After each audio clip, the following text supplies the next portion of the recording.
Hey everyone, and welcome to this explainer. If you've ever stepped foot inside a home where a middle schooler is being homeschooled, you already know there's this highly specific, totally unique frequency of energy just vibrating in the air. It's wonderfully unpredictable. Today, we're going to take a structured and honestly fascinating look at the daily reality of middle school homeschooling. Think of it as a field guide to curiosity, chaos, and, well, questionable science. So get comfortable, focus in, and let's decode the beautifully messy process of raising a thinker. Okay, let's dive into this by establishing our baseline with a brilliantly accurate scientific formula. Take a look. On one side of the equation, we have endless curiosity, right? Add that directly to organized chaos, and what does that equal? The inevitable, glorious light bulb moment known to all parents and educators as the "why is my child doing that" phenomenon. It's absolutely crucial to understand right from the start. This unpredictability, it isn't a bug in the system, it's a feature. Homeschooling through these years requires an entirely new definition of what a perfect classroom looks like, where flexibility vastly outweighs rigid structure. To really grasp how this plays out, we kind of need a survival map for the day. Notice the violent spikes and dips on this timeline. We start at a low hum, plunge into the literal depths of despair around 9 a.m., rocket up to maximum chaos by 10:30, level out for a bit, and then hit another massive peak at 1 p.m. before totally crashing at 3 o'clock. Understanding this exact rhythm is the absolute secret to thriving, rather than just barely surviving the school day. So, to make sense of these massive energetic swings, our chronological journey looks a bit like this. We start with the delicate morning negotiations at 8 a.m., push through the 10:30 a.m. science chaos, hit the 12 p.m. debate club, and finally navigate that 3 p.m. afternoon emotional pivot. All right, Section 1, mornings, negotiation, and math. Let's kick things off at the start of the day, which is really about strategic compromise rather than rigid bell-ringing schedules.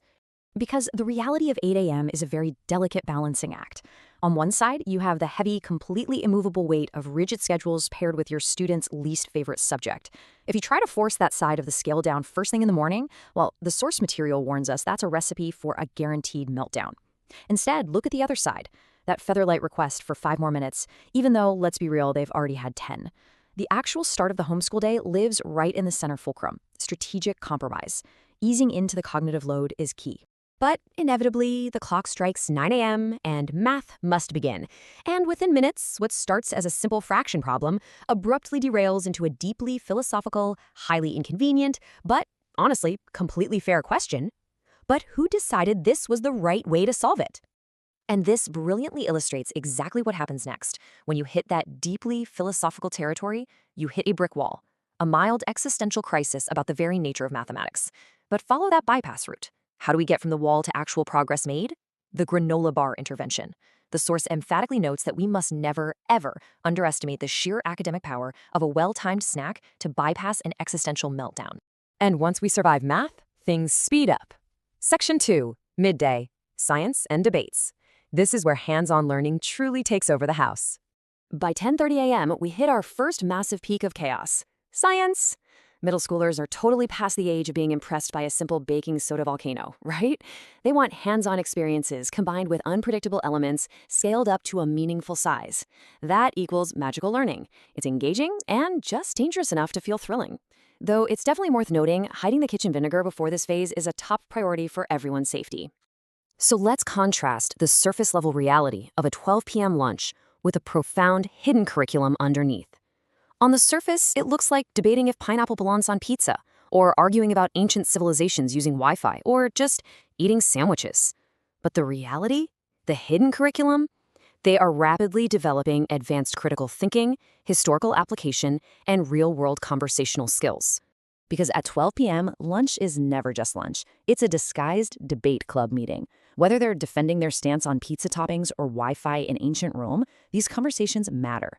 This verbal sparring actually sparks an active, intense drive to search and learn more about absurdly creative topics. The hidden curriculum is just in full effect here. Okay, moving right along to Section 3, afternoons, the creative pivot. This is where that midday argumentative energy morphs into intense, imaginative project building. So the crucial point is finding this middle school sweet spot. On one side, we have wild imagination, like writing stories about time-traveling hamsters. On the other side, growing technical skills, like coding or video editing. When you overlap those two, you hit the sweet spot. Afternoons are for this organized chaos, where their lunchtime debates turn directly into incredible, tangible projects. But then, poof, the clock ticks toward 3 p.m. The creative explosion fizzles out, and the inevitable, exhausted question rings out through the house. Are we done yet? Look at that completely depleted emotional battery flashing red. When they ask, are we done yet? We have to look at the reality.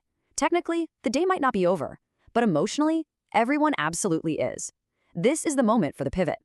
The solution isn't to force more work. Actually, scratch that. It's about realizing that taking a walk outside or just declaring victory and calling it a day is how you find balance.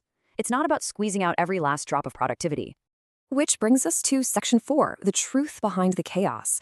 It's time to reframe all that exhaustion and messiness into a highly intentional strategy. Now, what's really interesting about this slide is how the chaos actually builds the foundation. Between the kitchen experiments and the debates, it can absolutely feel like pure chaos.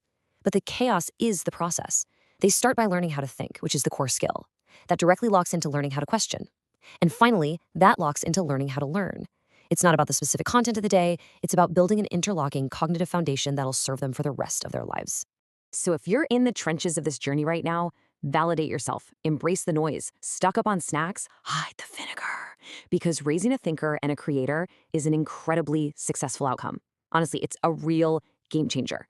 Which leaves us with this final thought to ponder. If we accept that the chaos, the debates, and the messes are actually the curriculum itself, what hidden lessons are happening in your home or your life right now that you might be overlooking? Look past the surface noise, embrace the curiosity, and keep learning. Thanks so much for joining me on this explainer, and I'll see you next time.